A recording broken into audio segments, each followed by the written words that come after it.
Good morning everyone. It's me Chandrakala.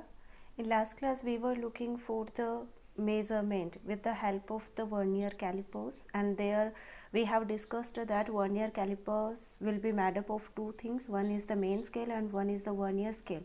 So we have discussed some topics related with vernier scale, and we have seen list count, how to find a list count of your vernier scale. Now our next topic is use of vernier scale. After finding list count, we will measure the length with the help of vernier scale. So how do we do that? For that, our next topic is this one. So as we have already discussed that it will be made up of two scales.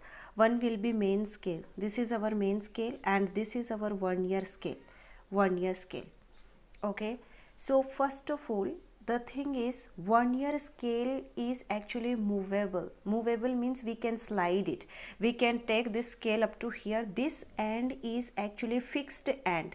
That means we cannot move it beyond this level. This is one fixed end, and but till this end we can slide this vernier caliper in this side also and in this side also.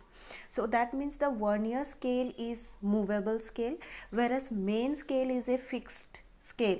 That means the main scale has its fixed zero mark here. We cannot move main scale.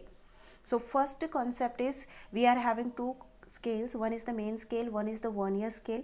Vernier scale is movable on the main scale, whereas or you can say main scale is fixed about one particular end and we cannot move main scale. Okay, now we will take the object whose length we have to measure. Okay, so this is the road. We have taken a road with the we will measure length of this road. So we have to keep this road between fixed end of the main scale and the zero mark of the vernier scale. Okay, that means we will fix this road between both these ends. Our first work will be, we will need, actually we are taking an observed value. We will observe one value from here, which is our reading. And for that reading, since we are having here two scales, so we will combine both the readings. That means actually we want main scale reading plus vernier scale reading. That means if we will be able to add both these, then we can get the total reading. That means the total length of this road. So main scale is already here, and with the help of this main scale we will measure the value as much as possible.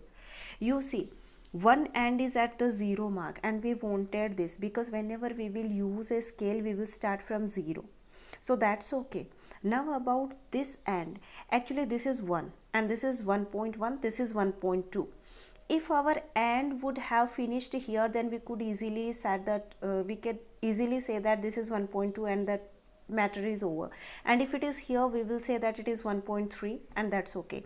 But now the problem is one end of our scale actually lies between both these ends. That means we will say it's neither 1.2 nor 1.3. That means we don't know what is the measurement. It is somewhere in between these, and for this purpose only we need this vernier scale.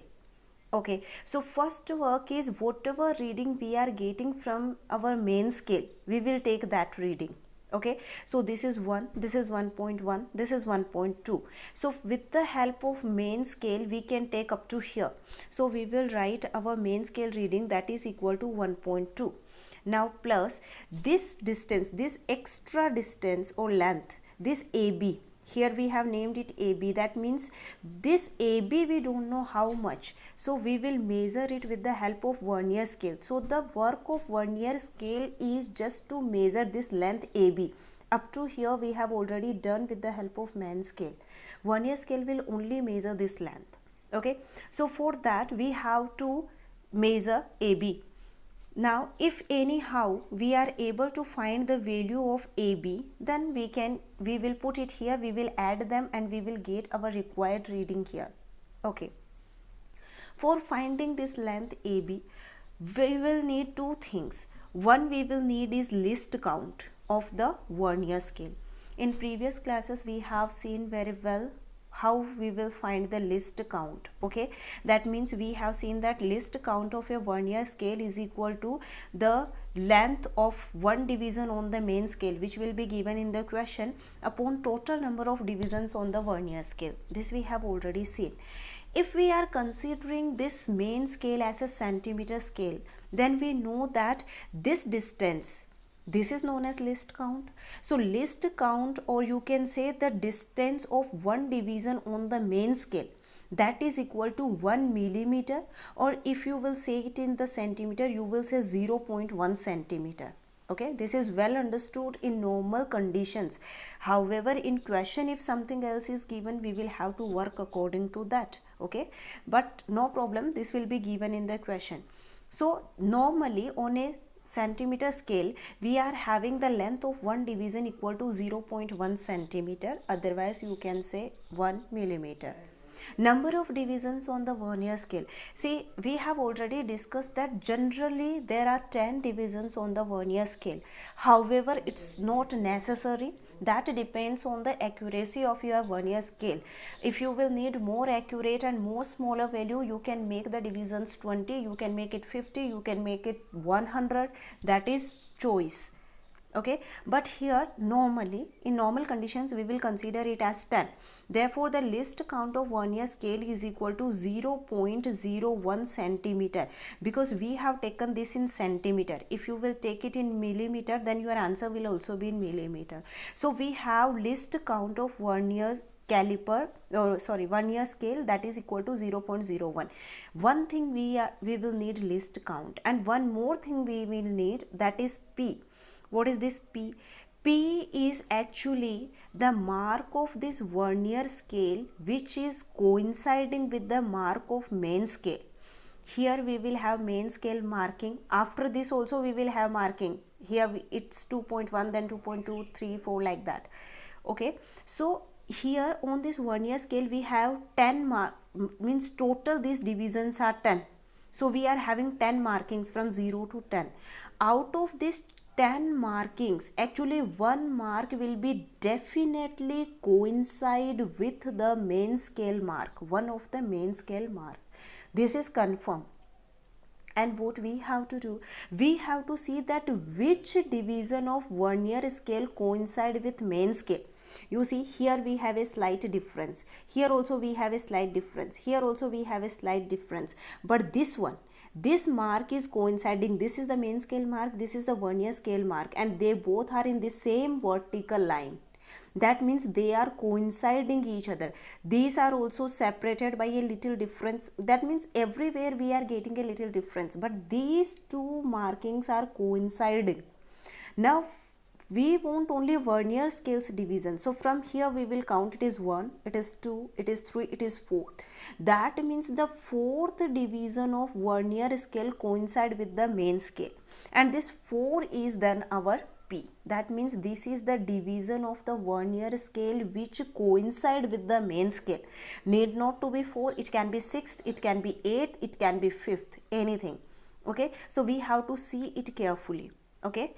Okay, so this is AB, and AB is our vernier scale reading. That means from here, if this is just one example, that fourth mark of the vernier scale coincide with the main scale, so we will write here 4, and least count we have already calculated, that is 0.01. Therefore we are getting a value of vernier scale. That means we are getting reading of vernier scale. If we will add this reading here, we will write 4 into 0.01. This is our actual required reading. This is how we will see how we will use the vernier scale and the main scale during the vernier calipers. But here very important factor we have to discuss, that is when this rod is not here, that means now we are not measuring, we are having just one main scale, we are having a vernier scale. Vernier scale is movable, we can slide it here and there. When this rod is not here, any object is not placed here, in that condition we will bring our this 0 mark of vernier scale to the last point. And when this 0 mark will come here, then this 0 mark of main scale and this 0 mark of vernier scale should coincide with each other. That means they should be in this same vertical line. It should not be like this 0 mark is coming here. That means when you completely you have tried to touch it, still your 0 mark of the vernier scale is here, main scale is here, or vernier scale is here, main scale is here. That means our instrument is having any error. It will not give us accurate value. So before starting the experiment or the measurement, we have to confirm it that we will slide our vernier scale up to this fixed end, and the 0 mark of this vernier scale should coincide with the 0 mark of the main scale. When it is so, then we are confirmed that our instrument will work properly. Then we will slide our vernier scale in this direction and we will put our object here and we will measure it. That means length of this object as we have discussed here. This is how we will use vernier scale. Thank you.